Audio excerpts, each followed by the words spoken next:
د اشرف غني بریا ولې په پاکستان باندې اورونه بل کړل. ویډیو را سره تر پایه پورې وګورئ، په ډیر څه به پوه شئ.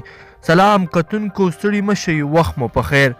د افغانستان په ټاکنو کې د ولسمشر غني بریا په پاکستان کې د پی ټی وي ام مشران خوښ کړل، خو د یاد هیواد په یو شمېر پاکستاني چارواکو یې اور بل کړی دی چې د هغې له ډلې د آی اس آی له لوري روزل شوی تورن مشر، خبریال او سیاسي شنونکی حامد میر هم د غني په بریا سخت خفه دی او په احساساتو کې د غني پر ضد یې ټویټ کړی دی.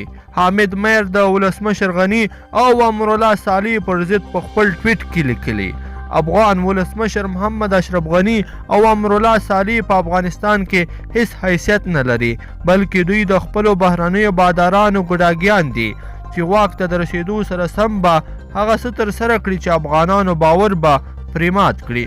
د حامد میر په دې احساساتي ټویټ په تبصرو کې د افغانستان د خلکو سربیره په یاد هیواد کې پښتنو هم بېلابېلې تندې نیوکې کړي دي چې نوموړی په یاد ټویټ بیرته پښیمانه کړی دی.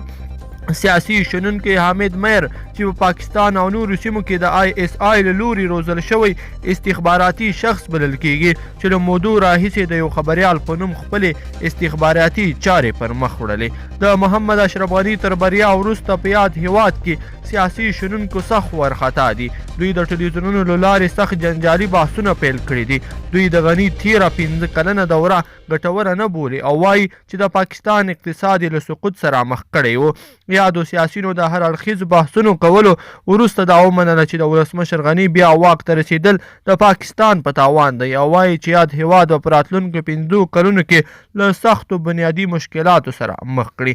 ګرانو لیدونکو، په دې هیله چې ویډیو به مو راسره تر پایه پورې کتلی وي. که چیرې مو ویډیو خوښې شوي وي نو حتما یې در سره لایک کړئ او نورو ملګرو سره یې هم شریکه کړئ. مننه.